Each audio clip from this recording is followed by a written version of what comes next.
Olá, boa noite. Bem-vindos aos que estão entrando. Boa noite. Bem-vindo, Raimundo. Olá, boa noite, boa noite. Oh, bastante homens aqui, legal. Hoje vai ser uma live bem bacana, bem especial. Uma coisa que todo mundo que trabalha com terapia, que se depara bastante aí com questão de vícios, e é um assunto bem complexo porque vai envolver vários aspectos aí na terapia. Então, vai ser uma live bem legal, vai dar aí luz para, acho que muita gente aí no tratamento, ou quem está pensando aí em se aprofundar um pouquinho na questão de terapia, ou hipnoterapia, ou hipnose, o que seja. Então vai ser bem legal. Aqui as regrinhas da live são as seguintes: façam perguntas à vontade. Pode ser que a gente não vai conseguir responder tudo, mas sempre dá depois para perguntar para a gente no privado. João Paulo Jucá está chegando daqui a pouco, certo? Justo comecei um pouquinho antes, para dar tempo do pessoal ir chegando, entrando. O pessoal está entrando ainda. E já vão preparando aí a hipnose. Vão preparando aí perguntas. Perguntas que vocês vão ter, dúvidas sobre hipnose, drogas, vício, fissura, todas as coisas que são bem atuais, certo? Parte da nossa sociedade, né?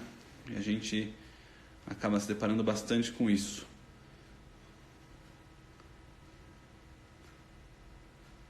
Olá, pessoal. Jean, Matheus. Hipnose teatral. Acho que a primeira vez que está aqui na live. Não lembro de você.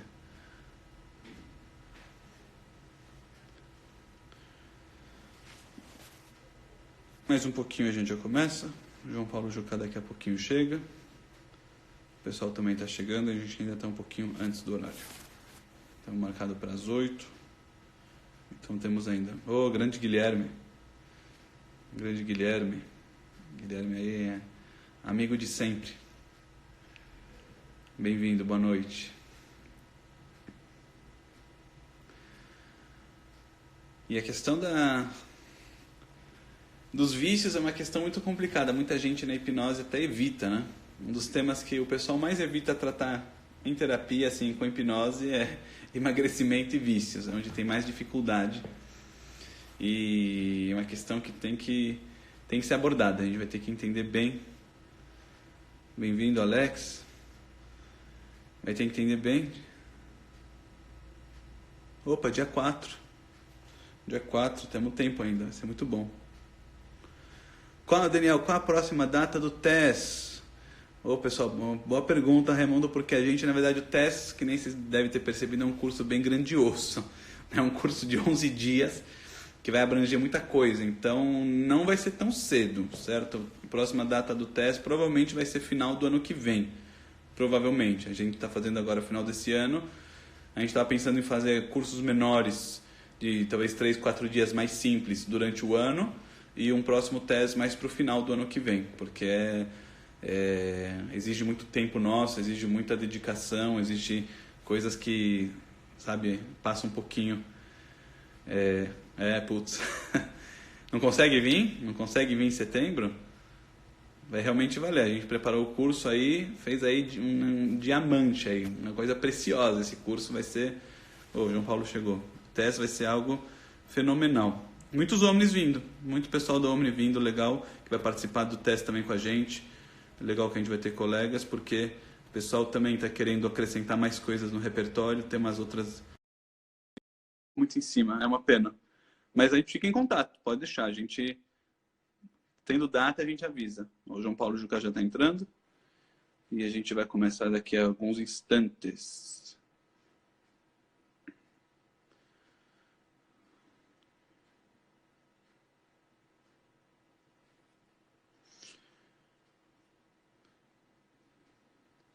Olá, boa noite, boa noite. João Paulo Jucá está aqui conectando. Boa noite, Jucá. Boa noite. Como é que tá? Consegue Maravilha. me ver? Sim. Cortando a testa, mas dá para te ver. E agora? Um pouquinho melhor. Maravilha.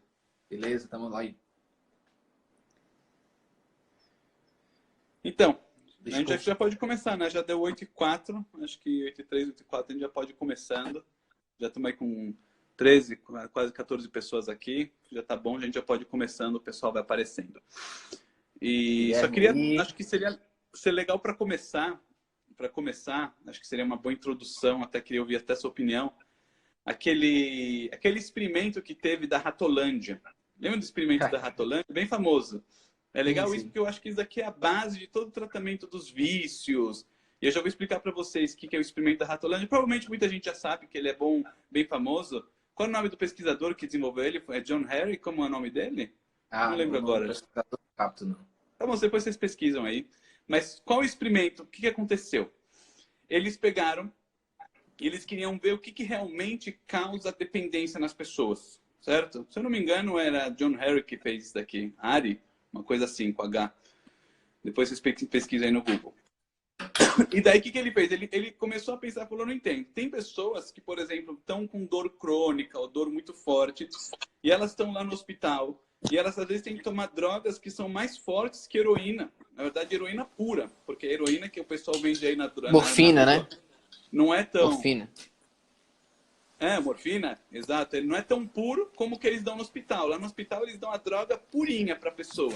E às vezes a pessoa ela fica durante dias levando droga pura na veia, levando. E quando ela acaba o tratamento, ela não sai um viciado em drogas.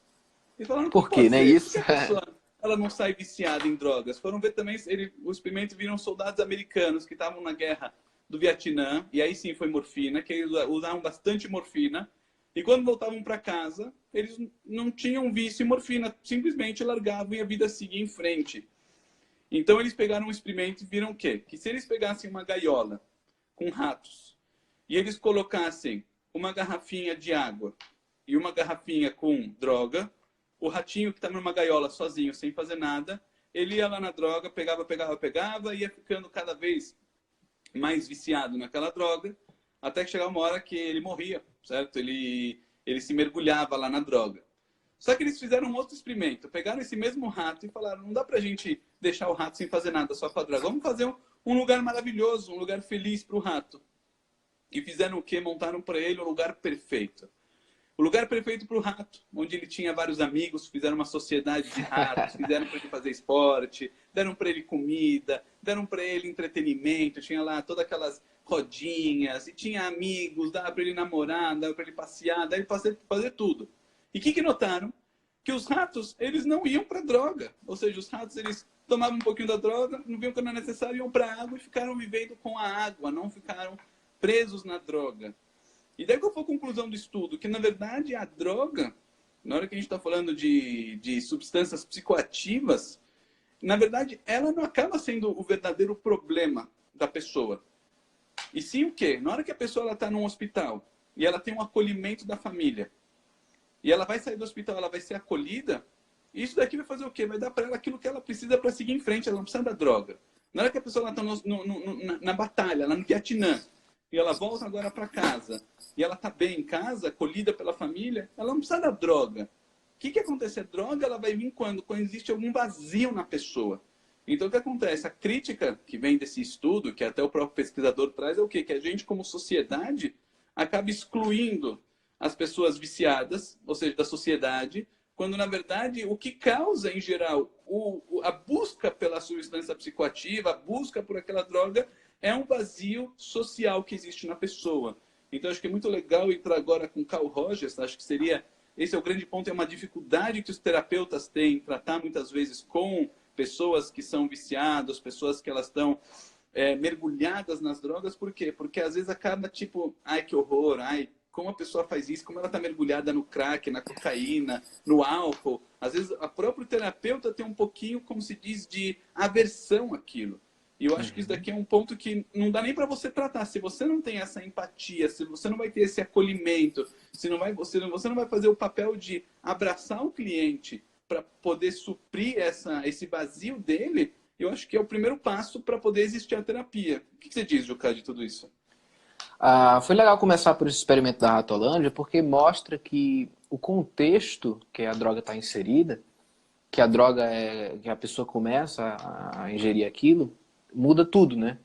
O contexto de um hospital onde a pessoa tem é muito específico, né? Que ela está usando aquilo de uma forma controlada, onde ela tem apoio, ela tem uma segurança, faz com que a pessoa saia de lá e não consiga, e não precise, né? E não precise mais da droga e não fique viciada. Mas se a pessoa toma morfina, sei lá, ela contrabandeou, eu tenho um amigo no hospital, como eu já ouvi falar, contrabandeou morfina e toma sozinha, num contexto onde ela está isolada, ela não está bem com a família, ela, enfim, ela foi excluída de algumas coisas, aquilo vai propiciar um prazer no cérebro dela que a vida em si não tá proporcionando e ela acaba, o cérebro acaba viciando naquilo. Mais para frente a gente fala mais dessa parte da neurociência, mas ela acaba Uhum. viciando naquilo. E aí, por exemplo, é exatamente o que você disse. Quando a gente vê, por exemplo, eu já vi vários documentários sobre a Cracolândia, né, em São Paulo e em outras cidades. Quando a gente vê as pessoas e ouve, os repórteres vão lá e ouvem o que é que aquelas pessoas têm a dizer, elas geralmente vão dizer, olha, foi meu pai que me abandonou, foi minha mãe que me abandonou, foi uma decepção amorosa muito grande que eu tive, foi minha mulher que me deixou, foi meu marido que me deixou. Você nota que tem um vazio emocional muito grande por detrás disso, né? Tem a ver muito mais com o contexto que a pessoa vive, com a não aceitação, o não acolhimento do que ela está passando ali, e que pode, ou muitas vezes, culminar no uso da droga, ou aumentar o uso de determinada coisa que a pessoa já ingeria ali. Porque, veja só, quando a gente fala de substância psicoativa, quando a gente começa falando sobre isso, né, por exemplo, morfina, ópio, né, que a morfina vem do ópio, na verdade, heroína que vem da morfina e do ópio. Quando a gente fala nisso, a gente está indo para os extremos, né? Mas e quando a pessoa, por exemplo, é viciada em outras coisas? Tem o cigarro, tem o álcool, tem o café, o açúcar é um dos maiores vícios da sociedade e ninguém fala nada, porque é tão comum, é tão lícito, né? Esse é o ponto, que na verdade as pessoas elas esquecem que droga, o que é droga? É toda substância que ela vai fazer, causar alguma alteração lá no cérebro. Droga, ela vai fazer Isso. qualquer modificação. O que é uma droga que a gente considera ela como uma droga nociva? Vai ser usar droga, que é o conceito de droga ruim, é uma substância psicoativa que vai trazer uma consequência negativa para a pessoa. Entendeu? Porque qualquer remédio, droga, café é uma droga. Tem drogas que são aceitas. O álcool é uma das piores drogas que existem. Porque as consequências negativas que o álcool traz, uma pessoa que é alcoolista, uma pessoa que ela está mergulhada no álcool, você vê, ela bate na família, ela é violenta, ela faz coisas que outras drogas não causam.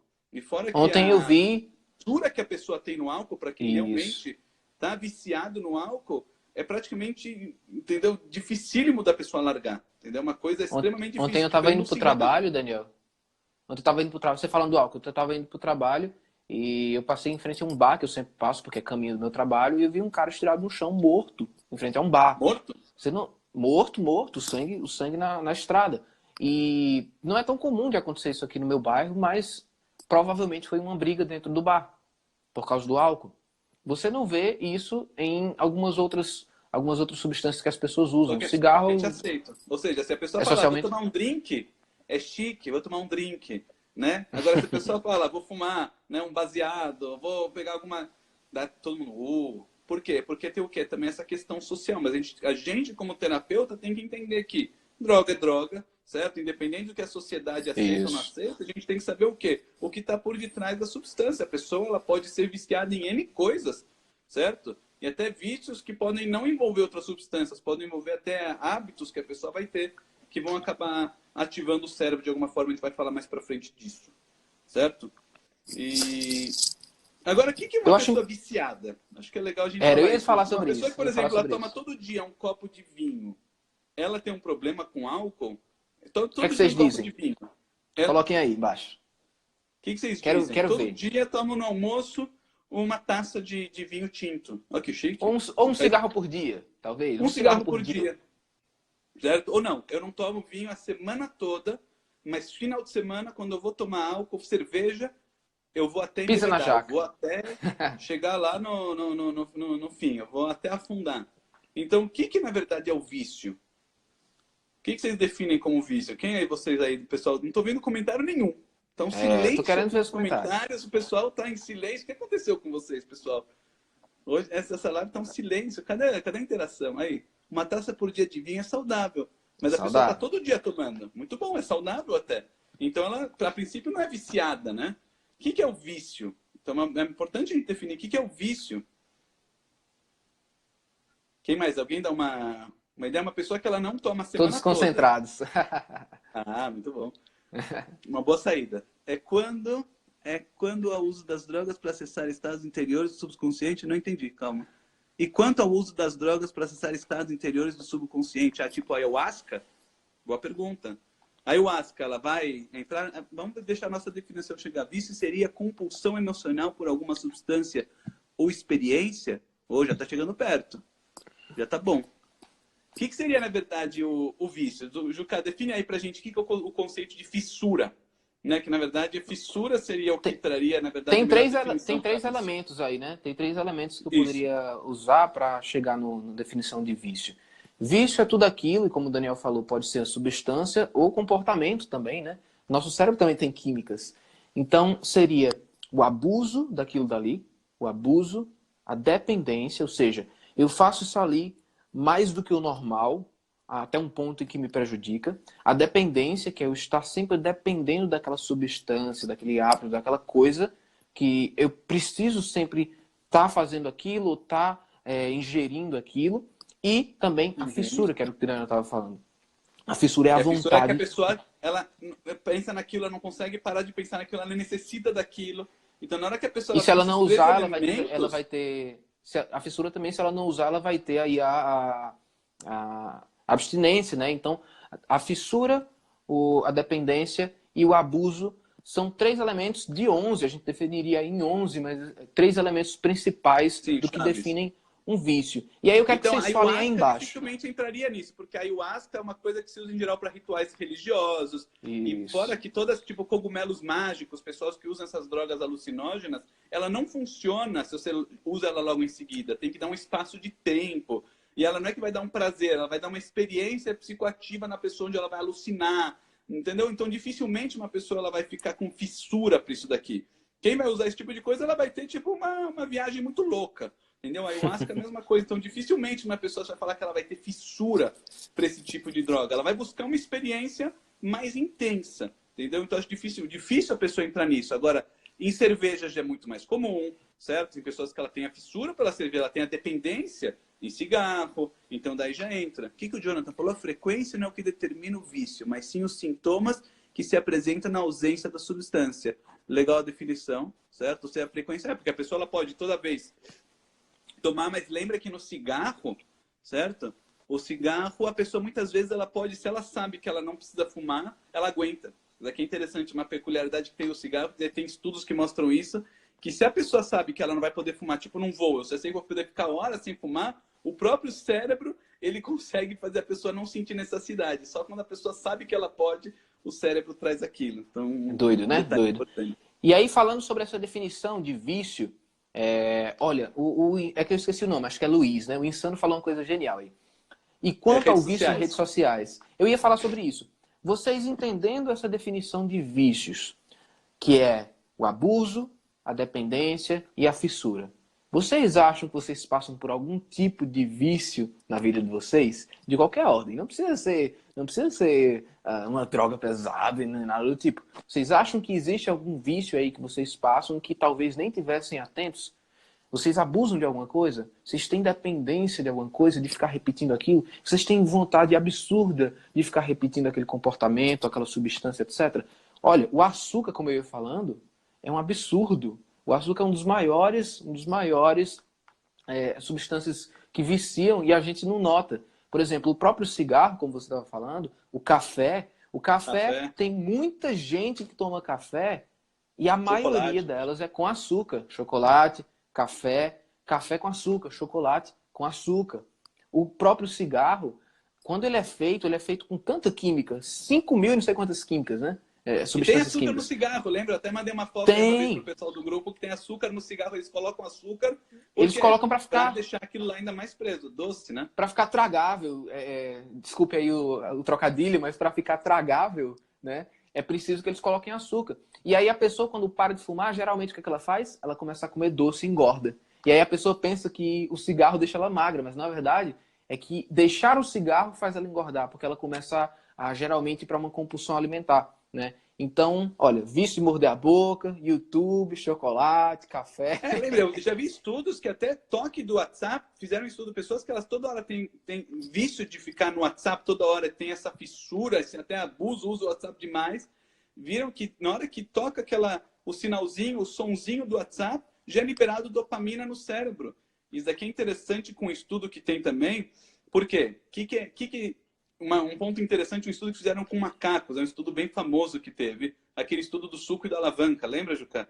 Do suco e da alavanca, Sim. daquelas células da TV?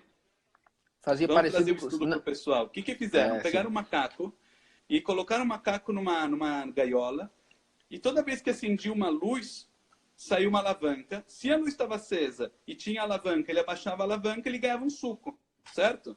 Então o macaco ele viu que acendeu a luz e ele foi tentando, uma hora ele descobriu que se tinha luz ele apertava a alavanca, havia um suco, ele adorava aquele suco, certo? O cérebro dele ia lá para o êxtase de prazer pelo suco.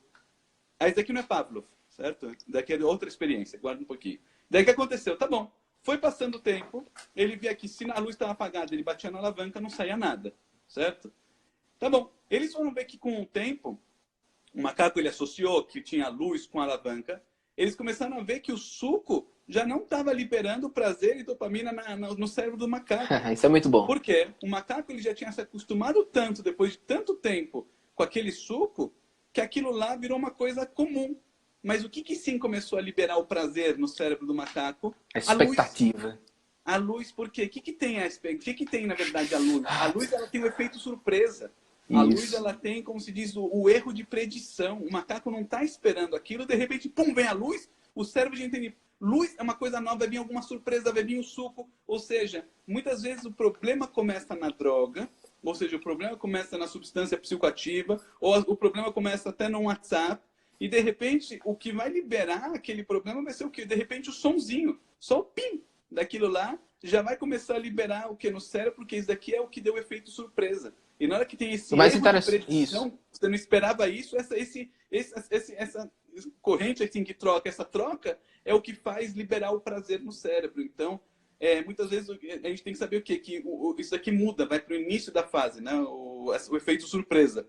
O efeito surpresa, ele libera essas células ATV, certo? Que as células o mais interessante sobre isso é que no começo verificava-se que a liberação de dopamina era feita exatamente quando ele, por exemplo, ingeria o suco, né? Ou a pessoa no começo e depois percebeu-se que, na verdade, a dopamina era também liberada só com a expectativa através daquela luz, a expectativa de uma hora receber.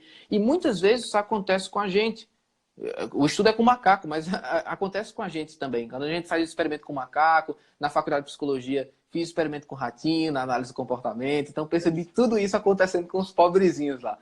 Sempre acontece da gente perceber esse tipo de coisa e transferir aqui para a nossa realidade, no seguinte sentido. A expectativa de, por exemplo, fumar o cigarro, como você estava falando, já faz a pessoa sentir aquilo e não o cigarro em si.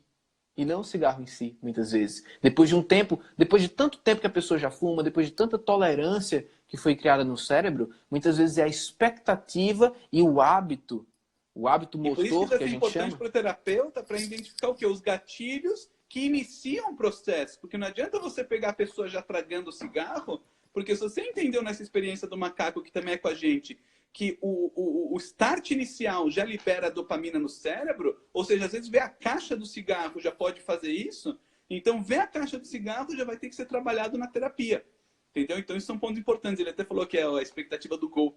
Gol é dopamina total, aí, uma explosão de dopamina. É verdade, você não está esperando aquilo e vê um efeito surpresa.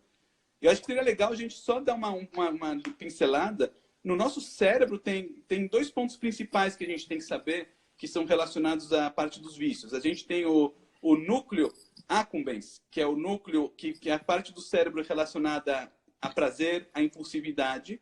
E a gente tem o nosso córtex pré-frontal. Córtex é a parte que envolve o cérebro e a parte pré-frontal é o que está na frente. O que é cada uma dessas partes? O núcleo accumbens é a parte que, na hora que ele é estimulado, ele vai fazer a pessoa desejar algo, querer aquilo, é o que vai dar o prazer. E o córtex pré-frontal seria aquilo que vai falar para você, Não, não como doce. Você vai engordar, não é saudável, não faz isso, não é certo. É o anjinho bonzinho, ou seja, o diabinho e o anjinho. Você já sabe onde está, certo? O núcleo accumbens é o diabinho, aquele que do prazer, e o anjinho seria o córtex pré-frontal. Então, na hora que a gente vai trabalhar com a hipnoterapia, com o tratamento de vício, vai ser muito importante a gente ir desenvolvendo, como se diz, os gatilhos para parar, para a pessoa brecar com o córtex pré-frontal, que vai ser aquilo que vai realmente conseguir bloquear, certo? Então, a gente já vai explicar daqui a pouquinho na terapia como se faz isso, mas é importante a gente saber que a gente vai estar trabalhando com neurociência, com o cérebro. Então, é importante a gente saber que a gente está trabalhando com partes diferentes do cérebro. Tem até um experimento legal que eu também vou trazer, antes de passar para o Jucá. Um experimento que fizeram dos ratos, aquele de James Olds. Lembra do experimento de James Olds, do ratinho com choque? Os ratinhos são sempre os coitados que levam, né? O que fizeram? Pegaram, esse experimento é legal, eu até vi o videozinho dele, tava vendo o videozinho essa semana desse ratinho. O vídeo eu nunca vi. Louco. O vídeo eu nunca vi. Então, coloca depois no YouTube, tem o vídeo, a gente vai passar lá na testa, eu vou levar para o pessoal ver o videozinho. Boa. O que aconteceu? Pegaram um ratinho e ligaram um eletrodo, certo? Ligaram um fiozinho bem na parte desse núcleo accumbens do ratinho que dá prazer. Ligaram direto lá. E ligaram esse fio numa alavanca. Daí o ratinho foi, apertou a alavanca, levou um prazer inimaginável. Aquela coisa, o maior prazer que se imagina vezes 1000. O ratinho falou, uau, é isso. E ele começou a apertar a alavanca, ele começou a ficar louco, apertar a alavanca. Ele não parava de apertar a alavanca, porque aquilo lá era uma coisa louca para ele, de prazer, certo? E até os ratos, eles morriam de exaustão, só para você ter ideia. Eles não paravam de fazer outra coisa, eles tiveram o que a gente chama de fissura. Eles não podiam fazer outra coisa, estavam fissurados naquele prazer. Só que o que o James Olds fez? Qual foi o legal do experimento? Ele colocou de um lado o ratinho e ele colocou uma grade eletrocutada, mas com um choque horrível. Que os ratos, só para vocês terem ideia, é um nível de intensidade de dor que quando eles deixavam os ratos morrendo de fome, faminto, morrendo de fome, e a comida deliciosa do lado, e essa grade de dor, de choque, os ratos morriam de fome, mas não passavam a grade. Morriam de fome, imagina, para o animal morrer de fome. Morriam de fome e não passavam aquela grade tão intensa que é a dor. E daí colocaram um ratinho, com um fiozinho ligado na cabeça. Ele já sabia esse comportamento. Ele já sabia, né, que dá o prazer. E a alavanca onde? Lá do outro lado. A alavanca do prazer do outro lado. Ratinho com fio, treco eletrocutado. O que vocês acham que aconteceu? Mas o bicho nem pensou. Foi, levou choque, pulou 1000 vezes e foi no treco. Colocaram ele do outro lado, de novo, passou, levou o choque, esperneou, gritou de dor e foi para a alavanca. Ou seja, ele está arriscando a vida dele. É morrer. Olha que louco isso que a gente vê no comportamento de pessoas que têm o vício, que às vezes as pessoas fazem coisas loucas, chega a ponto de, às vezes, matar, às vezes fazer coisas impensáveis. Por quê? Porque a gente vê que existe uma fissura muito grande, certo? A droga psicoativa, às vezes, ela toca em pontos muito profundos lá do cérebro, de prazer, que a pessoa faz o que for para aquilo. Você vê que maior que a comida. O bicho morria de fome, não passava por lá, mas para ele receber esse choquinho do prazer, ele ia. Então você vê como é forte esse núcleo de prazer, esse núcleo accumbens, certo? Aqui até eu estava falando com um psiquiatra, ele falou, fácil para você lembrar, accumbens é de acumula bens, certo? Quando a gente acumula bens, a gente fica feliz. Então uma dicadinha para vocês lembrarem do nome desse núcleo, accumbens, acumula bens, accumbens, certo? Fica aí a dica. E é isso, então na hora que a gente tem isso daqui muito ativado, o ser humano, ele vai. Jucá. Então, pois é, essa parte de fissura tem muito a ver com a expectativa pela recompensa, né? É exatamente isso, é bem análise do comportamento. Como ele já teve aquela sensação antes e estimulado lá no núcleo de accumbens, o que acontece é que pela expectativa de receber novamente aquela recompensa, o comportamento é reforçado, né? E quando ele se reforça, ele tende a continuar, né? Uhum. Tem um fator bem assim químico no cérebro, né, que acontece. E uma outra coisa que eu ia falar é sobre a tolerância. Uma vez que você passa por isso, a tendência é que aquele prazer primário não seja mais tão bom como antes. Por exemplo, explica um pouco da tolerância para o pessoal, acho que é legal isso. Explica um pouquinho da tolerância. Pois é, vê só. Primeiro que acontece... Homeostase, explica um pouquinho aí para o pessoal. o nosso corpo ele sempre está querendo entrar em equilíbrio, né? Ele sempre vai entrar em equilíbrio. O que acontece é que quando a gente entra em contato com, por exemplo, uma substância, vamos usar um exemplo exagerado, mas para ficar mais fácil, como crack. A pessoa entra em contato com crack. Há uma hiperestimulação, uma estimulação absurda do núcleo de accumbens, que é a parte responsável ali pelo prazer, né? E aí o que acontece? Tem uma determinada molécula que ela ativa uma propriedade, né, de inibição dessa hiperestimulação. Ela estimula a dinorfina, que é como se fosse um analgésico ali, né, natural do cérebro. Para o corpo entrar em equilíbrio de novo. Para o corpo entrar em equilíbrio, exatamente. Acontecer, para o equilíbrio voltar. O corpo não pode ficar hiperestimulado, né? Isso, muito bem. Como o corpo está hiperestimulado, o cérebro está hiperestimulado, essa molécula vai lá e estimula a dinorfina, que é para voltar ao normal. Só que, quando ela faz isso, ela inibe essa hiperestimulação do núcleo de accumbens e o que acontece? Culmina na tolerância. Ou seja, a pessoa precisa tomar doses ainda maiores daquele negócio, porque já não faz mais o efeito que fazia antes. Por quê? À medida que ela toma a substância, vamos dizer o crack, né? Fuma o crack, aquilo é hiperestimulado. O corpo vai... É um paradoxo, né? Porque o corpo vai e libera aquilo para voltar ao normal, só que à medida que volta ao normal, ele pede ainda mais, porque foi inibido. Na hora que ele pede mais, ele precisa fumar mais. Na hora que ele fuma mais, e às vezes em maior frequência, aquilo vai ser hiperestimulado, mas não tanto, porque ele já inibiu aqui. Então, um paradoxo. Até e aí, que a pessoa chega na overdose, que é quando a pessoa ela usa Isso. tanto que ela morre. Né? Ou tem um Isso. troço, vai parar no hospital, ou outra Exatamente. coisa do gênero. Ou seja, ela usou uma dose tão alta, porque a tolerância dela ficou tão alta que extrapolou o que o corpo aguenta. Exatamente. E aí, uma coisa interessante, voltando para aquela questão social, uma coisa interessante é a gente notar falando daqueles gatilhos também, né? O que é gatilho? O que faz a pessoa ter novamente vontade daquilo? Porque lembra da luzinha lá do macaco.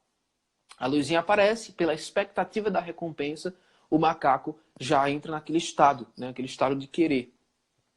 Veja só, uma pessoa que bebe, não é ideia, nem nossa, nem deve ser de ninguém, separar a pessoa do convívio social. Por exemplo, clínicas de reabilitação, assim, de internamento compulsório são péssimas. Eu, particularmente, acredito que na maioria dos casos são péssimas. Por quê? O que você faz? Você isola totalmente a pessoa do convívio social, que geralmente é o que vai fazer ela retornar a uma vida mais saudável. Então, você isola ela, você tira ela do contato total daquela substância, ou seja, a abstinência vai ser absurda, e geralmente a abstinência absurda faz ela ter mais vontade e depois abusar ainda mais da substância, certo? Então, uma coisa que a gente pode usar para substituir internação compulsória e coisas do tipo é o que a gente chama primeiro de política de redução de danos, que é uma coisa que é usada dos países assim mais desenvolvidos. No Canadá tem, na Noruega tem, na Suécia acredito que tem, que é primeiro começar a redução aos poucos. Por exemplo, no Canadá teve um tempo, não sei se tem hoje, no Canadá teve um tempo em que você tinha aquelas máquinas de venda, como você tem para, sei lá, comprar uma Coca-Cola, coloca uma grana lá e saía, por exemplo, um cachimbo novo, cachimbo lá do material específico e tal. Por quê? Porque as pessoas que usavam o crack, elas usavam cachimbos de ferro que cortavam a boca, e eles dividiam esse cachimbo com outras pessoas, então saía de uma boca cortada para outra, então eles transmitiam doenças sexualmente, DSTs, só nesse compartilhamento. O mesmo acontece com seringas, e a redução também do uso da substância. Algumas pessoas, acho que era na Noruega, que as pessoas usam muita heroína, e elas iam lá para um centro especializado nisso, onde elas recebiam as doses de graça, só que eles precisavam fazer acordos, ou eles trocavam a recompensa. Ao invés de a recompensa simplesmente do prazer da droga, eles trocavam a recompensa, por exemplo, por um almoço grátis, por um banho. Davam a droga ainda assim, mas eles trocavam isso. Quer falar? Sim, eu vi em Portugal. Em Portugal, acho que eles liberaram totalmente todas as drogas, mas eles fizeram todo o dinheiro, tipo, eles investiram em reintegração social. Então eles pegaram todas as pessoas que estavam mergulhadas na droga e o quê? Reintegração, dá motivação para ela levantar durante o dia, certo? E um trabalho, atividade, para ela ter motivo de viver. Porque a pessoa, quando ela está sem motivo de viver, ela vai para droga. Para que eu vou fazer? Não serve nada da minha vida. Deram motivo para as pessoas viverem. E viram que conseguiram, acho que em alguns anos, diminuir quase 50%, certo? O número 40 e poucos por cento nos últimos tantos anos é o número, certo, de pessoas que estavam usuários de drogas, só com essa reintegração social. Ou seja, teve um resultado muito, muito positivo, certo, lá em Portugal. Na Gestalt, a gente chama a droga propriamente dita de substituição do desejo, né?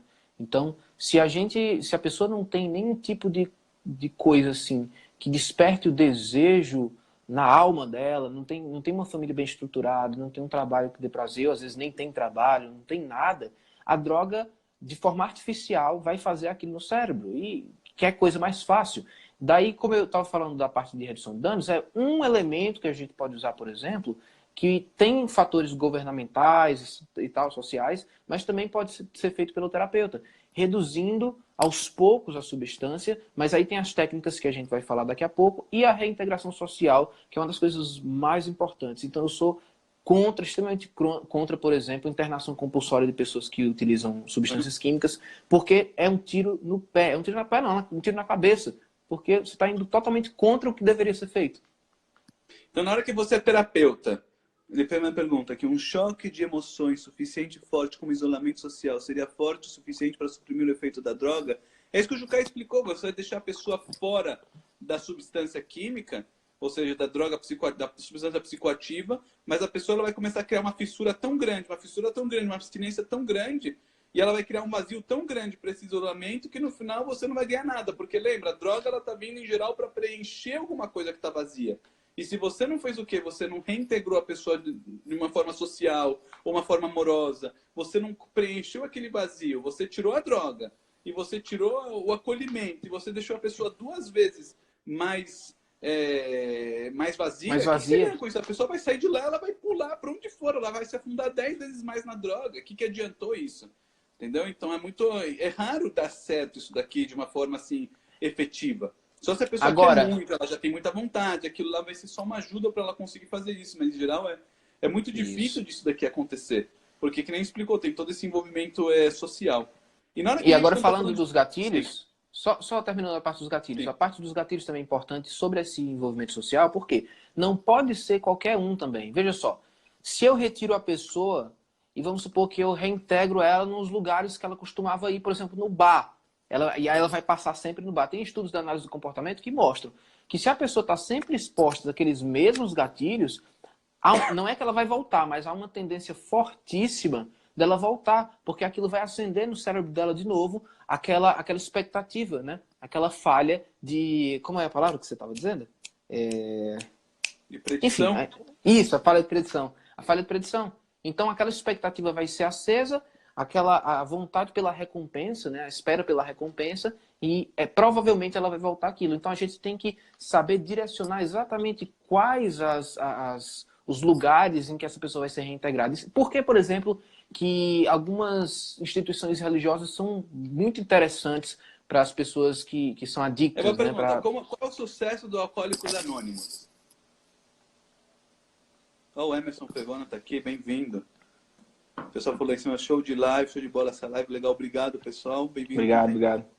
Certo? Isso aqui é uma coisa legal. Qual o sucesso do Alcoólicos Anônimos? O que vocês dizem aí, pessoal aí que estão assistindo? Qual o sucesso? Por que o Alcoólicos Anônimos funciona? Qual o segredo deles? O que tem de especial no Alcoólicos Anônimos? E aí, alguém tem uma opinião? Fala aí embaixo. Vão escrevendo aí. Funciona, certo? não funciona? Vocês já ouviram falar? Então lembra, enquanto vocês vão escrevendo, eu vou resumindo o que a gente viu até agora. A gente viu até agora, certo? Que para a gente começar qualquer tipo de tratamento em pessoas que elas estão colocadas, mergulhadas, certo? Em substâncias psicoativas, em primeiro lugar, tem que ter a empatia do terapeuta, tem que ter esse acolhimento, porque a gente falou que justamente o vazio social é um fator assim importantíssimo, que é o que leva a pessoa para as drogas, então esse acolhimento é muito importante, entender que a pessoa ela não é uma pessoa ruim, é uma pessoa que ela é malandra, certo? Drogas podem ser drogas como álcool, como cigarro, como café ou como cocaína, só que a gente socialmente define algumas coisas como ilegais, proibidíssimas, e outras coisas como normais e não tem problema. Então, às vezes, são conceitos sociais nossos que a gente não pode usar isso aqui no julgamento da pessoa que a gente está indo ajudar. E então a gente tem que ter essa aceitação incondicional, tem que ter esse acolhimento, que é o que a gente está falando até agora. A gente falou sobre aqueles gatilhos iniciais que despertam nesse erro de predição, quando a pessoa ela vai ter esse efeito surpresa. Muitas vezes libera já dopamina, então tem que tomar cuidado, fazer uma análise direitinho do como está sendo o comportamento da pessoa em relação a drogas. E agora a gente está no Alcoólicos Anônimos, vamos ver o que vocês escreveram aqui.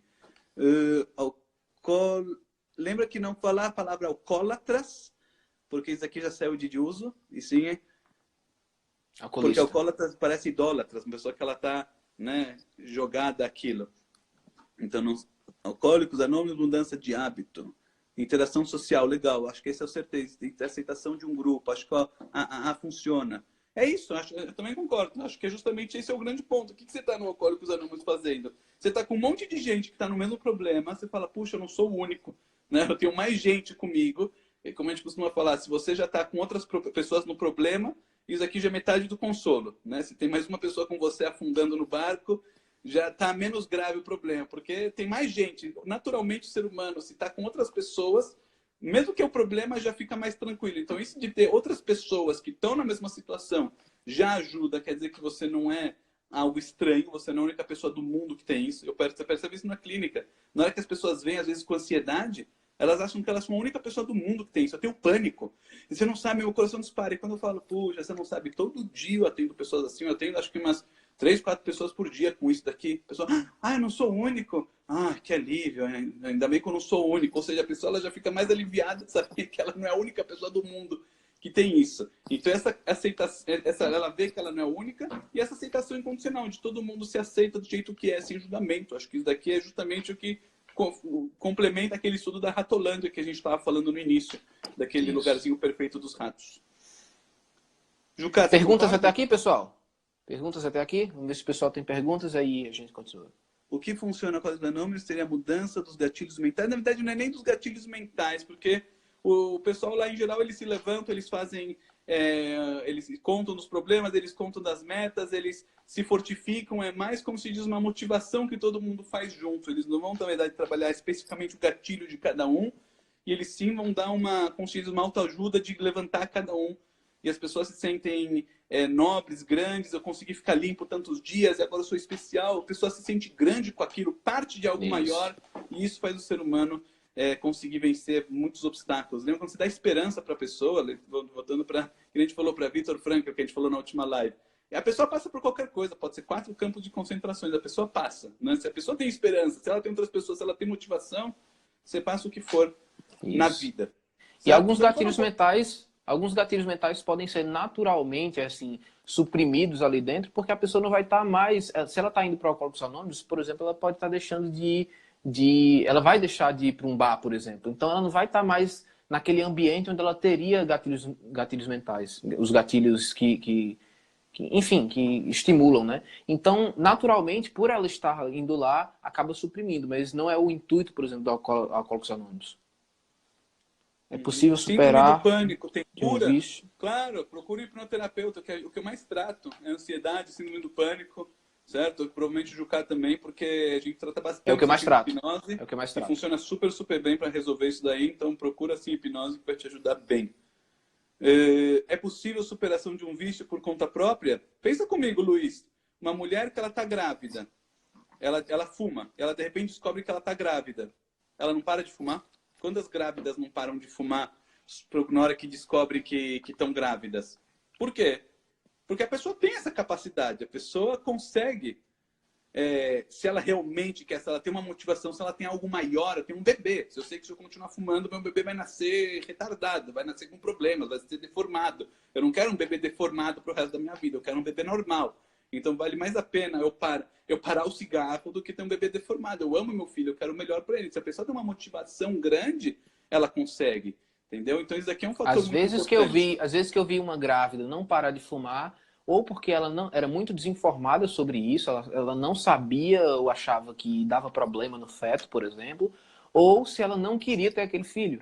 Então eu já vi os dois casos acontecerem. Se ela não queria ter aquele filho, ela não para de fumar, é como se ela quisesse que algo desse errado no fundo, porque desde o começo ela não queria isso dali. né? Ou seja, porque infelizmente ela foi estuprada, ou se foi porque ela teve com um cara que ela não planejava, etc. Mas eu já vi uma mulher que me disse, eu não queria ter esse filho, por isso que eu fumo. Eu não queria. Olha, Tá fez uma bom? pergunta legal. Depois da hipnose dá para sentir a abstinência da substância? Então, legal. Na hora que a gente vai fazer o tratamento, que é o que acho que é legal a gente entrar agora e falar um pouquinho, na hora que a gente fazer o tratamento de hipnoterapia, como funciona? Certo? A gente falou da aceitação incondicional, legal, já passamos dessa fase. Segunda fase importante é o quê? Ver o engajamento da pessoa, certo? Ver o engajamento da pessoa, porque muitas vezes a pessoa ela vem te procurar, eu quero parar de fumar por quê? Porque minha esposa não gosta do cigarro.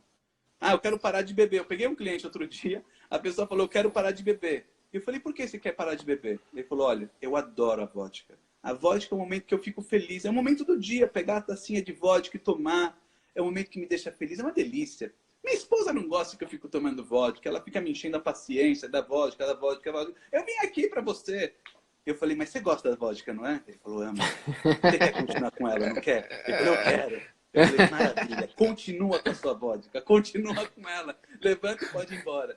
Porque o cara não quer, o que eu vou fazer com ele? Não tem o que eu fazer. Se a pessoa ela vem para te procurar porque outra pessoa quer, acabou, entendeu? Então não tem mais o que fazer. Foi a sessão que levou 5 minutos, foi mandar o cara embora, porque não tinha o que fazer, o cara quer continuar. Quem sou eu para ir contra a vontade dele? Então realmente tem que ver se a pessoa quer. E não é que a pessoa quer mais ou menos. Ah, eu quero, mas sabe, é tão gostoso. Não adianta, a pessoa ela realmente tem que estar num nível de engajamento muito forte, porque os ganhos secundários são muito altos. E lembra, nossa mente emocional, aquela mente emotiva, o subconsciente, o que seja, ele vai fazer o quê? Ele vai fazer de tudo para manter aquele prazer. Então a pessoa realmente tem que ter um engajamento muito forte para poder trocar aquele prazer por algo que vai valer a pena abrir mão. Lembra? É dor. A pessoa está trocando. Mudança, terapia é dor. A pessoa vai ter que abrir mão de coisas. E dor exige esforço. E se a pessoa não está pronta para passar por essa dor, ela vai recuar. Entendeu? Não é para todo mundo. Não é para todo mundo, não é milagre. Então, na hora que a gente vai trabalhar, então, tá bom, a pessoa está engajada, ela quer, ela falou, eu quero largar a cocaína por tudo, eu preciso, acabou, é necessário, eu dou minha vida para isso daqui acontecer. Ou a pessoa está no ponto. Aí, luzinha verde pode seguir em frente. Então, quais são os 3 pontos que a gente vai ter, que eu vou querer até comentar aqui com o Jucá, que a gente vai ter que trabalhar na hora que a gente vai pegar uma pessoa com dependência química. Tem a própria dependência química, que é o que? A parte, por exemplo, da nicotina do cigarro, tem a parte, o álcool que tem a ação dele no cérebro, tem a parte química que existe na substância. Então, mesmo que eu vou fazer uma super, hiper, mega terapia na pessoa, mas ela estava fumando 3 maços, se ela vai parar de um segundo para o outro, tem a abstinência que vai ter ela no cérebro. O cérebro vai falar, puxa, cadê aquela substância? Que nem uma pessoa que ela está tomando remédio para dormir. E de repente ela para de um dia para o outro, vai fazer falta no cérebro aquilo lá. Eu estava com uma pessoa na minha casa que ela falou que ela começou a pegar bupropiona para parar, para emagrecer um pouco. Ela ia casar, ela pegou bupropiona com zonisamida, um remédio que tem por aí que o pessoal receita, que é bom para emagrecer. É um antidepressivo, ele libera dopamina no cérebro, a pessoa fica satisfeita. Ela pegou isso daqui, que é o antidepressivo. E ela começou a tomar. Ela tomou durante umas 2, 3 semanas. Só que no começo a bupropiona ela dá um pouquinho de enjoo, dá umas sensações um pouco desagradáveis. E ela cansou disso. Ela falou, sabe o quê? Dani, se eu não quero mais esse remédio, ela parou. Ela falou do nada, ela falou, comecei a chorar, eu me senti triste, senti uma angústia e uns negócios estranhos. Eu não parava de chorar o dia todo, eu não sabia o que estava acontecendo comigo. Falei, óbvio, né? Você está levando um monte de dopamina no cérebro. E de repente você tirou aquilo de uma vez por todas, o cérebro fala, epa, cadê o negócio? Então, você vê, uma pessoa normal, saudável, não tinha nada demais. Ela está tomando, ou seja, o remédio para emagrecer, não tinha nada a ver com depressão, com tristeza, uma pessoa super feliz. Mas tirar aquilo lá já causou uma mudança emocional na pessoa. Por quê? A substância química mexe lá dentro. Então a gente tem que sempre saber o quê? Que a gente, na hora que a gente está lidando com substâncias psicoativas, tem a parte química, certo? E por isso tem que tomar cuidado como a gente vai fazer essa transição. Se a pessoa, às vezes, ela está fumando mais que um maço, já fica complicado tirar de uma vez por todas, né? Ela está fumando 2 maços, às vezes é bom reduzir para 1, para depois tirar de uma vez. Redução.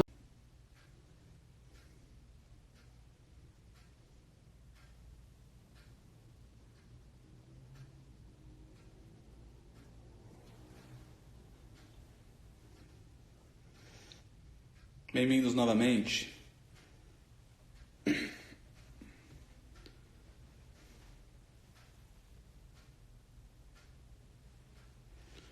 Pessoal entrando. João Paulo Jucá, já vou conectar.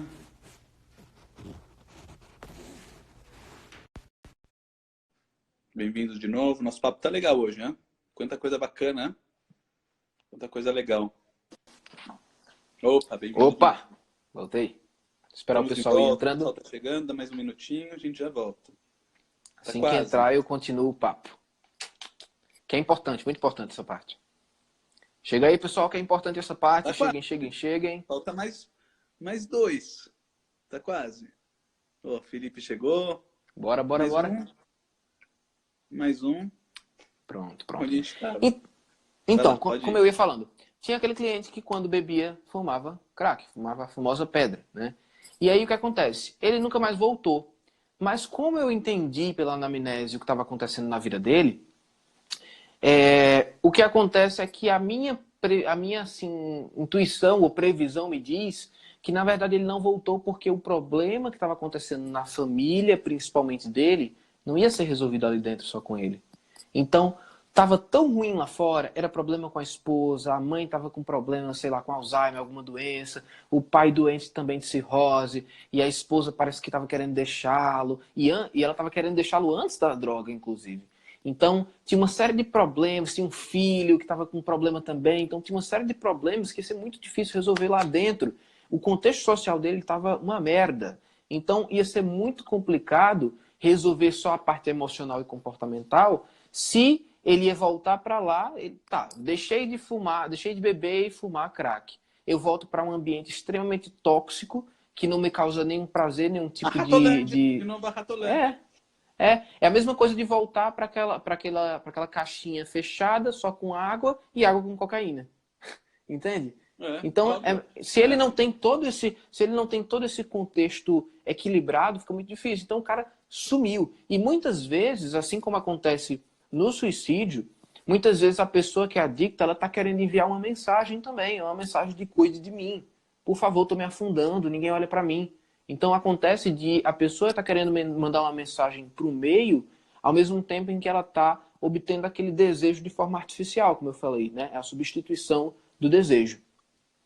Bom, não sei se o cara morreu. Aqui, mas a nicotina é algo químico. Como pode ser que você consegue fazer algo químico sair da pessoa ela abandonar algo químico? Lembra? A parte química, o que é essa química? A química ela está te dando uma sensação de relaxamento, de tranquilidade, de paz, de harmonia. Se você vai conseguir substituir isso por alguma outra coisa, pronto, você não precisa daquela química artificial.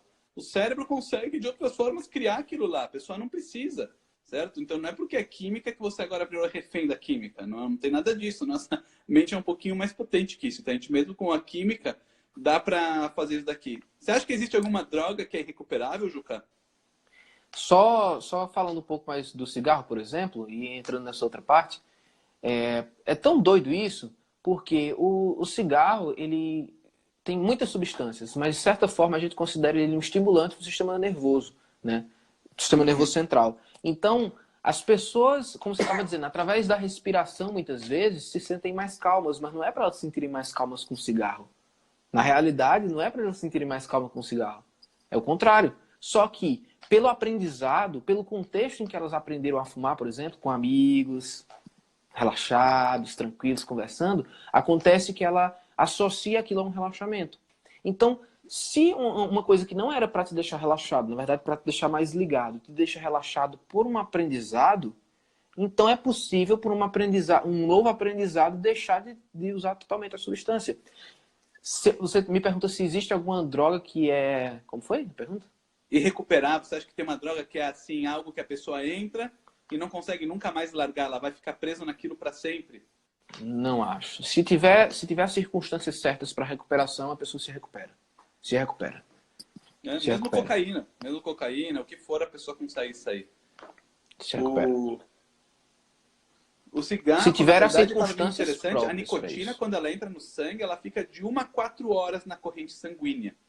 E na hora que a pessoa ela tá com a nicotina no sangue, vamos dizer, uma média de 2 horas, ela em geral fuma nesse meio.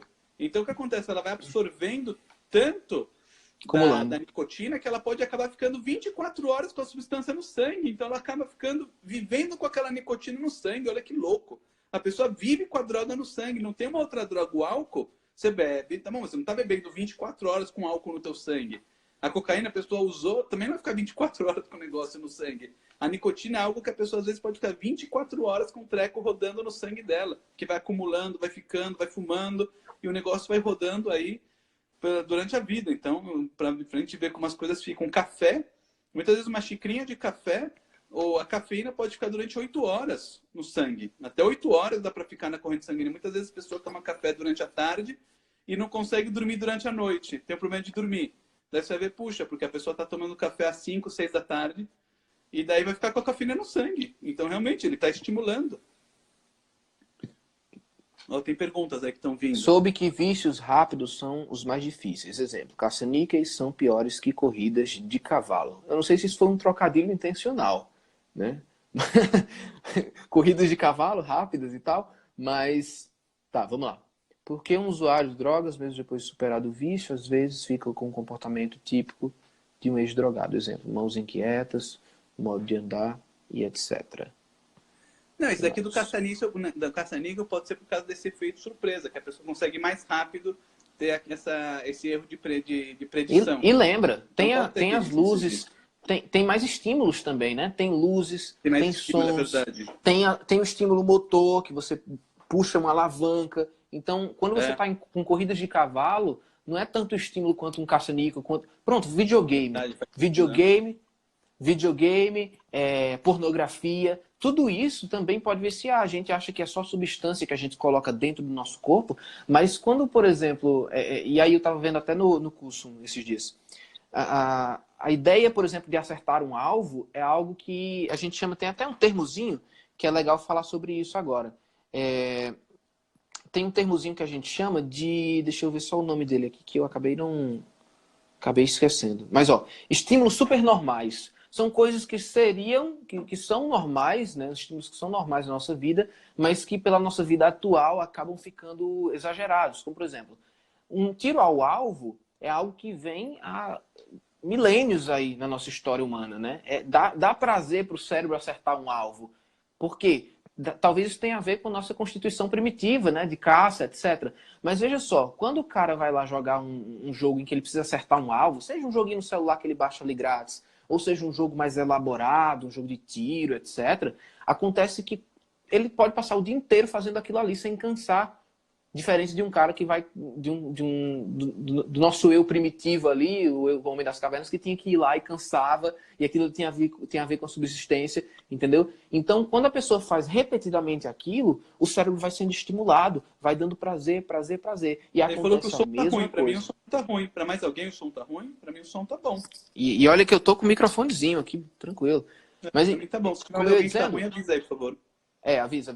Como eu ia dizendo, aqui o cérebro vai sendo estimulado e também vai causando uma tolerância com o tempo. Então a pessoa que é viciada em videogame, por exemplo, precisa cada vez mais jogar aquilo ali e aí se configura como um vício quando ela, por exemplo, quando ela abusa daquilo ali, começa a fazer mal para a vida dela, quando ela tem dependência daquilo ali e quando ela, por exemplo, não está jogando e que fica só pensando em jogar o tempo todo.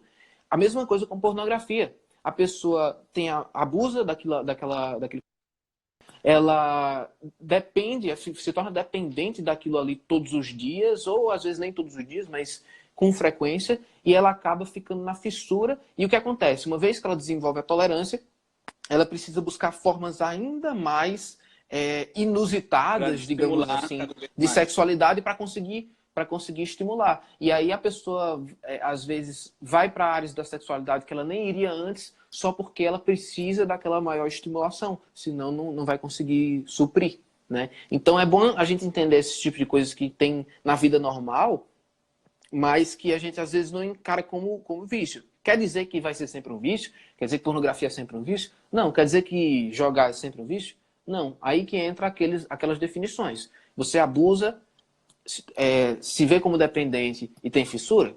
Tem fissura? Né? Muito bem. Que mais aqui? Tinham perguntado antes se meditação ajuda para vícios. Eu acho muito legal isso, porque a meditação... O que a meditação ela vai fazer para a pessoa? Ela vai fazer a pessoa conseguir se focar no aqui e no agora, certo? Ou seja, focar na respiração dela, focar naquilo que ela está sentindo. Então vai fazer o cérebro, em vez de ele ficar procurando, fazendo predições futuras para achar algo, ou buscando coisas passadas, focar no agora e na respiração. E a pessoa consegue trazer esse estado de calma e tranquilidade para agora. Então acaba ficando, ou seja, uma solução, uma opção muito boa. Então acho muito legal a pessoa treinar meditações aqui, sim, ajuda. Perguntaram aqui por que pessoas, às vezes, que são drogadas ficam meio lesadas, ficam mais lento, fica às vezes com a mão estranha. Por que você acha que acontece isso, Juca? Deixa eu reler a pergunta. Perguntaram lá em cima por que a pessoa que ela usa drogas... Mesmo depois de superado o vício, às vezes fica com um comportamento típico de um ex-drogado. Bom, depende muito do tempo que faz que ela parou aquilo, porque primeiro que podem haver algumas sequelas, digamos que temporárias, depois que ela para. Então, depois de um tempo, é preciso que haja uma recuperação do corpo como um todo, tá? Mas veja só, a gente vê o álcool sendo estimulado todo tempo. Hoje em dia não tem mais propaganda na TV como tinha antes, né? De cerveja, mulheres e tal. Mas ainda tem muita propaganda do álcool. E você vai num bar, na frente pode ter um cartaz, se eu não me engano. Ainda pode, eu acho. E aí, a estimulação do álcool não é vista como algo tão grave, mas o álcool é um dos piores que tem. E, por exemplo, as sequelas que o álcool traz, elas são, se brincarmos, das piores. Porque Cirrose no pode fígado, causar a pessoa morre. cirrose, a pessoa morre. Mas não só, por Morre, exemplo, a acabou. pessoa pode chegar a um quadro de demência por álcool, pesadíssima, sabe? De o cérebro não funcionar como antes, a degeneração, sim, do cérebro, de massa cinzenta, quando a pessoa ingere álcool, quando a pessoa é alcoolista de fato mesmo, quando é crônica. Há também, pode causar alucinações, justamente por essa degeneração. Então a pessoa pode vir a ter surtos psicóticos causados pelo álcool. Ela pode nem ser psicótica, mas ela pode chegar com o tempo a ter surtos, Fora que a alucinação, abstinência do álcool é muito delírio. louca. Se você pega uma pessoa A e tira abstinência é dela do louca. álcool, você tem que amarrar ela na cama, ela se joga, ela treme, ela grita. É uma coisa muito louca, parece que você está eletrocutando a pessoa. Uma coisa assustadora. Então a gente não vê isso sobre o álcool porque talvez ele seja lícito, né? É Né? socialmente aceito.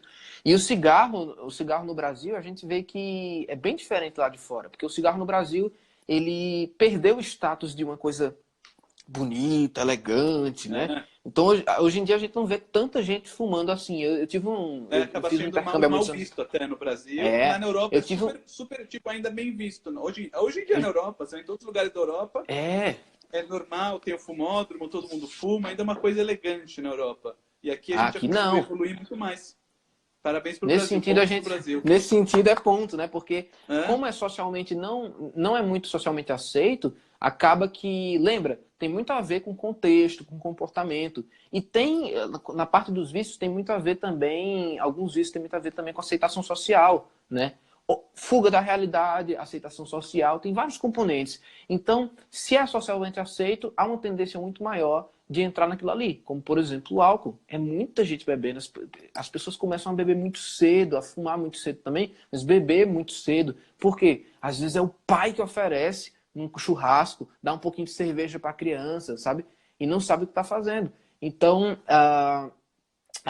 voltando à pergunta, as sequelas do álcool, por exemplo, elas são sequelas que algumas vezes podem ser permanentes. Entendeu? Não é que a pessoa não consegue parar. Às vezes ela para totalmente pro resto da vida, mas as sequelas do tempo que ela ficou com aquele E tem sequelas que ficam comportamento para sempre mesmo. Eu conheço pessoas que é. usaram drogas, já passaram décadas, e a pessoa nunca mais tá lenta, não consegue falar direito, fica meio estragada para sempre mesmo. Porque às vezes a droga pega.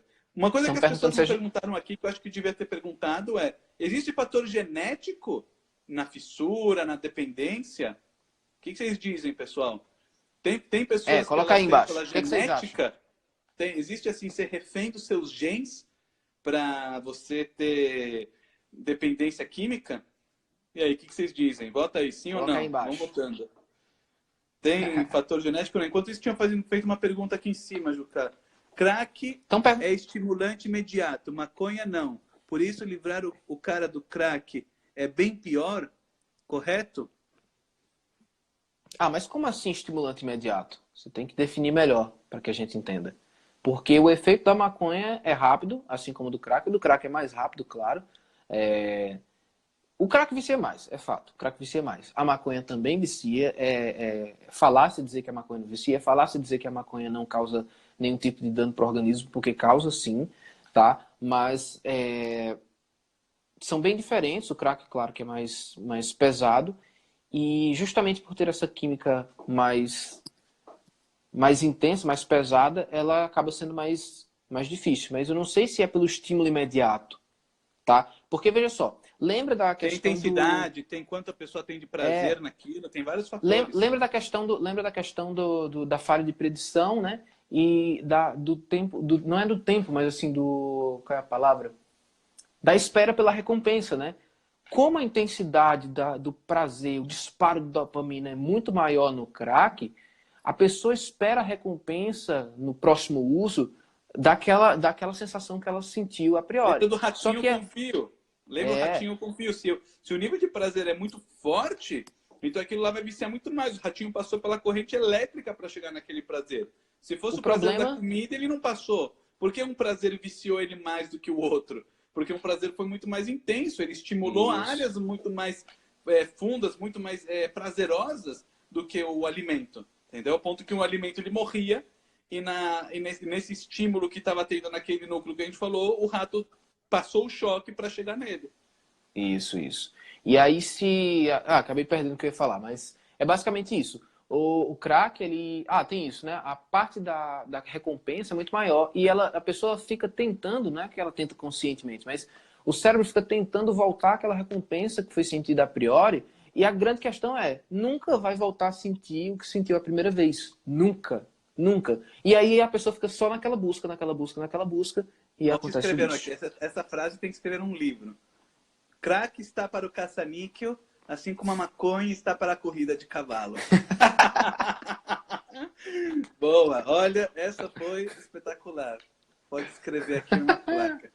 O ideal seria, então, para o tratamento de vícios, começar pela diminuição da ansiedade, com certeza. Entendeu? Esse é o ponto, porque se a pessoa está ansiosa, se a pessoa está com toda aquela demanda emocional, você vai tirar a droga dela, a pessoa vai ficar com o quê? Ela precisava daquilo para poder equilibrar ela. Entendeu? Então é muito mais, eu pelo menos acho que faz muito mais sentido equilibrar a pessoa emocionalmente, deixar a pessoa bem. Eu já peguei um cliente que o cara veio tratar comigo síndrome do pânico. Ele mencionou que ele fumava, mas o cara não queria parar de fumar. Ele falou que ele fumava, acho que 1,5 maço por dia. E o cara tinha um monte de problema, ele era adotado, ele foi abandonado, ele passou assim, uma infância lascada. Tá bom, fizeram uma super terapia com infância, com perdão, com emoção, com choro. Tá bom, não tocamos na palavra cigarro, fumo, vício, nada. Não foi mencionado isso na terapia, nada. Tá bom, o cara me volta no retorno, não tenho mais pânico, não tenho mais ansiedade, não tenho mais nada. E olha que curioso, eu não fumo mais. Falei, como assim você não fuma mais? Eu não fumo mais por quê? Que idiota, eu vou fumar pra quê? Eu sou idiota, eu vou ficar fumando, pra que eu vou fumar? Olha que incrível, você tirou aquela demanda emocional da pessoa, no caso dele, óbvio, não é pra todo mundo assim, mas no caso dele específico, foi embora o vício, entendeu? Então tem pessoas que falam, vamos fazer só demanda emocional pra tratar vício. Não, não é assim, às vezes precisa da parte comportamental. Tem pessoas que falam, vamos fazer só a parte comportamental para tratar vício. Não é assim, tem às vezes a parte emocional. Então, sempre tem que saber o quê? Ponderar direitinho. Ô, Daniel, curioso que você falou disso daí. A gente se vê no dia 4, o Sani falou que vai sair. Tchau, a gente se vê no dia 4, com certeza. Valeu. Hoje mesmo eu atendi um caso de um cara que tem medo de sangue, de tirar sangue, de agulha, etc, né? E ele mencionou que fumava. Daí ele estava contando um caso e todos os acidentes ou coisas que ele passava, sangue, qualquer coisa do tipo, ele nunca ia no médico. Ele fez um exame ano passado de sangue e o outro aos 6 anos de idade, só para você ter uma ideia, né? Pelo que ele me falou. E aí ele disse que sofreu um acidente, ele trabalha, ele nunca ficou internado, segundo ele, etc. E aí ele sofreu um acidente, um corte bem profundo no braço, onde, segundo ele, dava para ver o tendão mexendo, assim, se ele mexesse os dedos. Opa. E ele não foi pro médico, ele ficava só segurando e pressionando o braço, assim. E aí o que é que ele fez quando ele estava com o braço espirrando sangue, olhando pro lado? Acendeu um cigarro. Um atrás do outro. O braço espirrando sangue. E ele fumando. Mas por quê? Aí você se pergunta, por que que o cara ali talvez tivesse atingido sabe? Uma parte importante estava morrendo ali sem sangue e fumando. Porque naquele momento, como ele tinha muito medo de ir para o médico, ele estava aliviando a ansiedade de pensar em talvez ter que ir para o médico, dar ponto e tomar injeção, aliviando a ansiedade fumando, porque aquilo ali, querendo ou não, estimulava a dopamina no cérebro. Então ele fumava um atrás do outro, quase uma carteira toda, enquanto o braço dele estava se esvaindo de sangue, entendeu? E o que ele fez? Ele cuidou do braço sozinho, demorou pacas para se curar, uma cicatriz enorme, mas é isso. E aí ele foi hoje para isso, né? Para tratar medo de sangue, a gente só fez uma avaliação, mas medo de sangue, medo de agulha, só que ele fuma também. E aí pode ser que venha a surpresa dele parar de fumar, mesmo que não seja a demanda, Sim. né?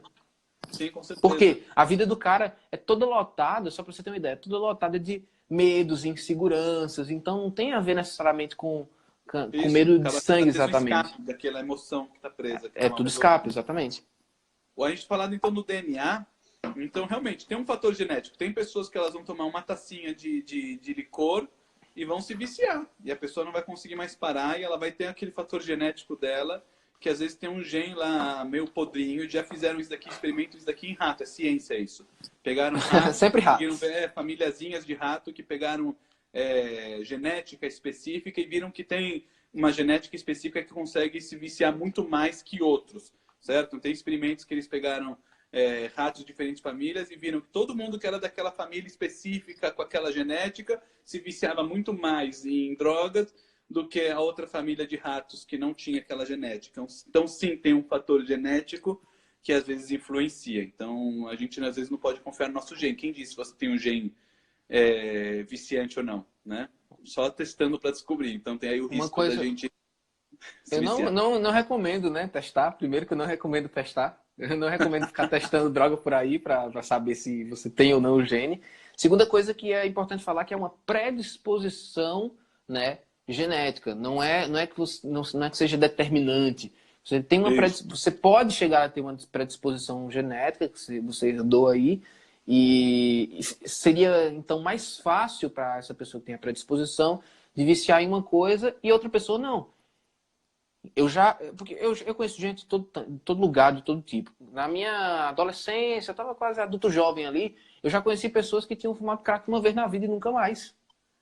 Pessoas da faculdade, para você ter ideia, da faculdade de psicologia. Ah, eu já fumei crack uma vez, nunca mais, na vida, nunca mais. Já faz muito tempo isso. E já vi pessoas que, sei lá, colocaram o cigarro na boca uma vez, era ruim, mas continuaram e ficaram viciados e nunca conseguiram parar. E o cigarro, diga-se de passagem, é um dos mais difíceis, né? Por todas essas questões, quem de primeira gosta de cerveja? A cerveja no começo não é gostoso, a cerveja é amarga, né? A cerveja, quando você vai tomar a primeira vez, ela é amarga. Daí você toma uma segunda, toma de novo. Chega uma hora que você gosta, né? Assim, você se força. Cigarro, em geral, primeira vez você tosse. A segunda, que horror. A terceira, pronto. A pessoa já começa... Então, a pessoa também se condiciona aquilo. Então, então vamos voltar para o tratamento, certo? Então, para o tratamento, Juca, na hora que você vai tratar vícios, que abordagem você usa? Explica. Eu falei um pouquinho da minha. O que você usa? Bom, eu preciso sempre... Na anamnese é a hora que a gente, primeiro, analisa gatilhos. Então, é preciso que eu analise os gatilhos, né? Ou seja, as circunstâncias, o ambiente da pessoa, o que ela faz, onde é que aparece, onde é que não aparece, sabe? Então, sempre em casos de vícios, vão ter gatilhos. Então, a gente precisa analisar os gatilhos. Gatilho também? O que é fuga? O que Isso. Porque, veja, a gente tem gatilho de prazer, tem gatilho de fuga. A pessoa quer fugir de alguma coisa, algum dado de realidade. Ela, às vezes, quer sim ter prazer porque a vida não tá boa. Às vezes é só repetição. Então, ela repete aquilo dali e aquilo fica. E toda vez que ela repete, ela faz de novo. Às vezes é simplesmente ócio. Ela não tem nada para fazer. Tá sem nada para fazer, vai lá e faz. Por quê? Lembra do rato, né? Entre estar fazendo nada e tá ali com aquele prazer no cérebro, é melhor estar no prazer. Então, ela vai automaticamente para aquilo. Então, tem uma série de gatilhos que a gente precisa analisar, né, para entender onde é que a gente vai atuar. Por quê? A gente precisa, de novo, voltando para o córtex pré-frontal, a gente precisa fazer ele atuar, ou seja, a gente precisa tornar consciente aquilo que é automático. Porque tornando consciente o que é automático, a gente consegue fazer mudança acontecer. E aí, primeiro, esse gatilho. Também vejo uma coisa muito importante, que é a parte social. Ou seja, o sistema externo da pessoa. Eu vejo como é que está a família, eu vejo como é que estão os familiares, se eles também usam de alguma coisa, se eles apoiam a mudança da pessoa, se eles acham uma pessoa um pé rapado, que não tem jeito, sabe? Então, tudo isso é muito importante, porque o apoio, principalmente familiar, né? É extremamente importante. Não precisa a pessoa ficar segurando na mão, não precisa a pessoa ir no meu consultório. Se ela quiser, ela vai. Mas esse apoio lá fora é muito importante. Se eu faço um trabalho aqui dentro, lá fora, as pessoas proporcionam gatilhos, querendo ou sem querer, ou desacreditam totalmente no que o outro está fazendo. Lembra que o AA lá, uma das coisas principais é o acolhimento, é o não julgamento, é você consegue sim, é um dia por vez. E a gente, por que as pessoas vão para lugares como a AA ou para a Igreja Universal, ou seja lá o que for? Porque lá, querendo ou não, eu não concordo com tudo que tem lá, mas elas têm esse acolhimento. Em casa, muitas vezes, que era para ter, não tem. Então, eu analiso isso de uma forma muito assim, categórica, né? Ó, os gatilhos fisiológicos, ou seja, as drogas, a substância em si, a estimulação, né? Que é a droga estimulante ou depressora do sistema nervoso central, o prazer em si, fuga ou enfrentamento de alguma coisa. Preciso, sei lá, tinha um cara que eu conhecia que ele, toda vez que ia falar em público, precisava tomar o que a gente chama de celular de sapupara, que é um shot de cachaça, assim, do tamanho disso. Então ele precisava sempre daquela substância para falar em público, para enfrentar aquela situação. E é ruim porque toda vez que ele ia falar em público, ele precisava daquilo. Chegou uma hora que ele só falava em público se ele bebesse cachaça, entende? E aí, uma vez ele viajou e precisou levar a cachaça e não pôde no avião, entende isso? E aí tem o fuga e enfrentamento, tem os hábitos, costume, ócio e aceitação social, como a gente falou antes. Eu também olho essa parte das emoções, que eu também acho... Tudo é essencial nisso, né? É um combo. Então a gente precisa olhar essa parte das emoções da própria pessoa, o quanto ela está olhando para si, o quanto ela tem a autoestima ali bem trabalhada ou não. Eu também faço algumas vezes... Posso vir a fazer uma terapia de partes, posso vir a fazer regressão se eu considerar importante para o processo, sabe? Por exemplo, eu já fiz uma terapia com uma senhora que fumava, eu já participei de um projeto social no CAPS AD aqui da região, né? Que é o Centro de Atenção Psicossocial para Álcool e Outras Drogas. E aí eu passei um tempo nesse lugar, junto com o Wesley Costa, que eu não sei se ele está aqui, e o Carlos de Thaleson. E o que a gente fazia? A gente atendia pessoas com vários tipos de adicções, e eu atendi uma senhora de 60 e tantos anos, certo? 68, alguma coisa assim, e vê só que interessante. Eu fiz uma regressão na época. Fiz uma regressão. E a infância dela foi numa casa onde eles produziam tabaco. Pai e mãe plantavam tabaco, produziam cigarrinhos de tabaco. E aí veja só o que aconteceu. Todos trabalhavam, é aquele tipo de família onde a criança trabalha porque é da roça, né? E aí o que acontece? O irmãozinho dela, aos 8 anos, faleceu. Vê só, faleceu e todo mundo ficou triste, todo mundo ficou como tem que ser mesmo, todo mundo ficou triste, abalado, etc. E ela, sem entender muito bem aquela situação, porque devia ter uns 8 a 10 anos também, 9, 10 anos, ela ficou só olhando, triste também, e olhava os adultos. Ela percebeu que quando os adultos fumavam, lá no velório, no enterro, sei lá, quando os adultos fumavam, eles paravam de chorar. Eles ficavam bem, relativamente falando. Entendeu? E aí o que aconteceu? Ela achou uma bituca lá, em algum lugar, fumou, tossiu e tal, mas como ela tinha visto aquilo acontecer, tem o ditado, né, em inglês, macaco vê, macaco faz. O humano também vê, o humano também faz. Então ela viu aquilo acontecer, fumou também, e desde então ela criou um hábito emocional também, um padrão emocional lá dentro, que fazia ela fumar toda vez que ela sentia qualquer tipo de emoção negativa. Praticamente qualquer uma. Então ela fumava mais que uma caipora, digamos assim.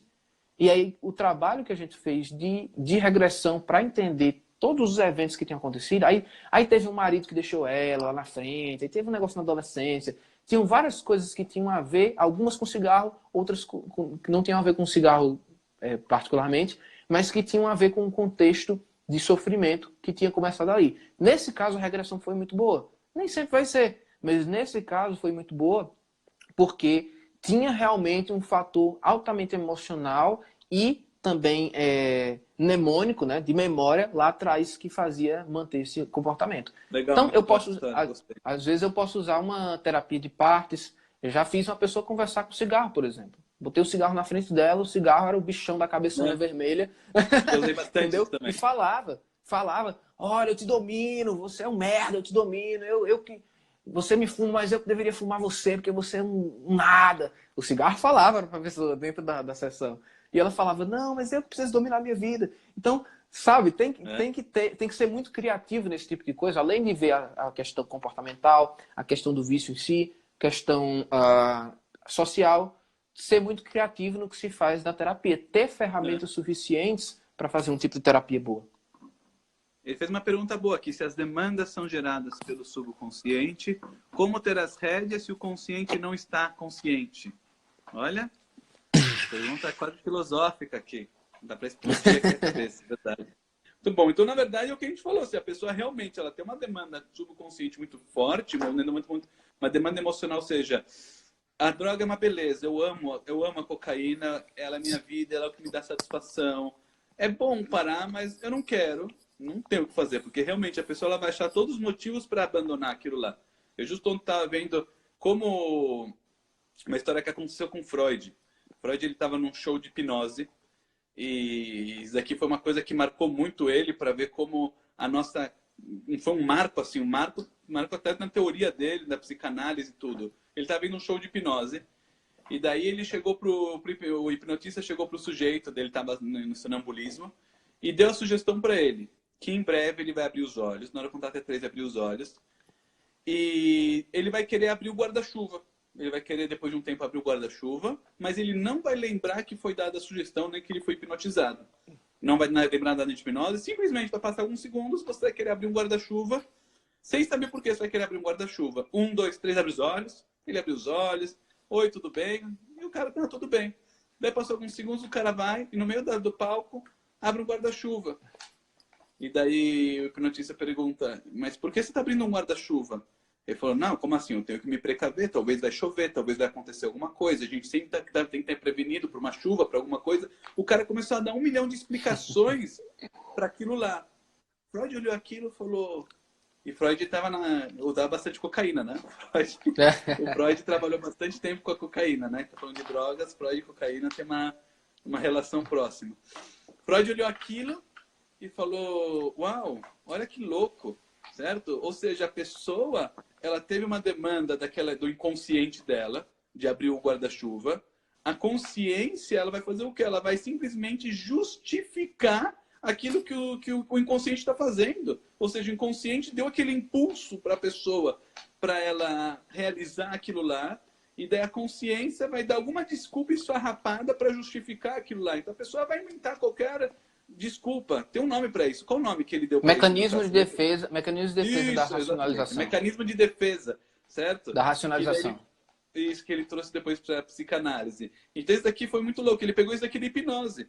Então, realmente, se a pessoa está com algo ruim dentro lá daquele inconsciente dela, não vai ter mudança. E por isso que a mudança, ela começa de dentro. A gente sempre costuma falar que o que gera mudança, em geral, é dor. Essa também é a definição que eu gosto.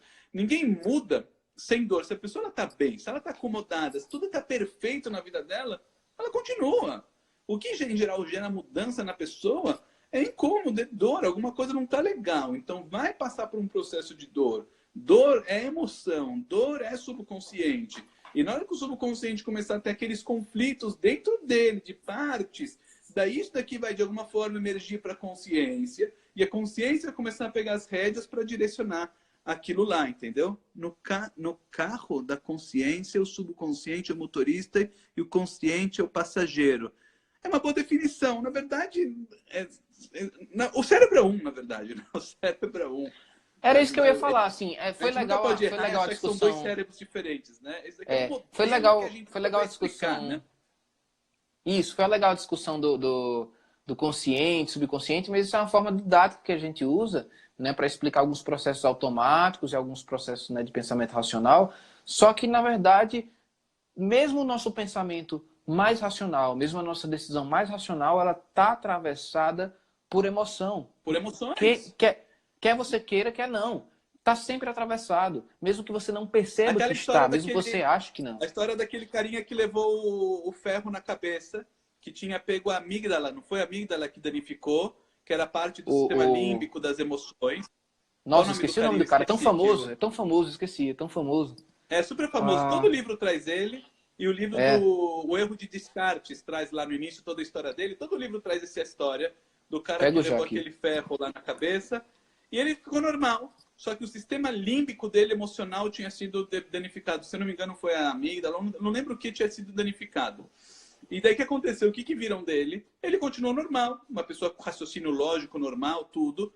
Só que as pessoas viram que ele não conseguia mais tomar decisões corretas. Tipo, entre gastar 10 reais para comprar um sorvete ou agora pegar o carro dele e vender por 10 reais, ele não sabia qual era, o que valia a pena. Se Ele não cada sabia um dar para ele tomar prioridade para decisões, as coisas, né? prioridades. Não Ele não sabia. sabia agora se era mais importante ajudar a família dele, um bebê que estava caindo, ou se era importante agora assistir televisão. E coisa, mas ele é inteligente, ele entendia, ele podia falar, ele podia expressar o que eram as emoções, fizeram todos os testes psicológicos nele, e ele sabia explicar direitinho. Mas viram que ele não sentia emoção. O problema foi o quê? A parte do sistema límbico ficou danificada. Mas o que foi interessante, na hora que colocaram ele no computador para pegar aprendizados, ou seja, viram que o quê? Que na hora que a pessoa está com problemas, ou seja, emoções danificadas, problemas emocionais, isso acaba como consequência danificando que as conclusões lógicas. A gente acha que a gente é lógico, mas na verdade a nossa lógica ela segue a intuição. A gente, na verdade, quando você está tendo um aprendizado, tipo um jogo de cartas, ou você está tendo um insight que você tem na empresa, um negócio que você descobriu, o que é isso? É uma emoção, uma coisa que vem lá daquele emocional que se mistura com a razão e que você dá uma desculpa. Tudo está junto. E se você tem um problema naquela parte emocional, a tua lógica também vai ficar danificada. Então foi legal esse caso desse homem, porque deu para ver como as coisas estão interligadas. Não dá para a gente querer separar raciocínio frio e lógico como se você fosse, né, um cubo de gelo que não tem sentimento e as emoções como aquela coisa derretida. Não. Os dois estão misturados e os dois interagem. E os dois acabam ajudando um ao outro, entendeu? Então é muito importante ter essa união das coisas. Tem mais alguma pergunta? Que nosso tempo já deu aqui, a gente tem que dormir ainda, certo? Também tem que atender ainda. Quem domina é o subconsciente. Sim, a gente é muito mais emocional, certo? Muito mais emocional. E a consciência ela vai em geral justificando, né? Dando as justificativas. Acho que as perguntas foram. Então, acho que é legal. A gente conseguiu aqui.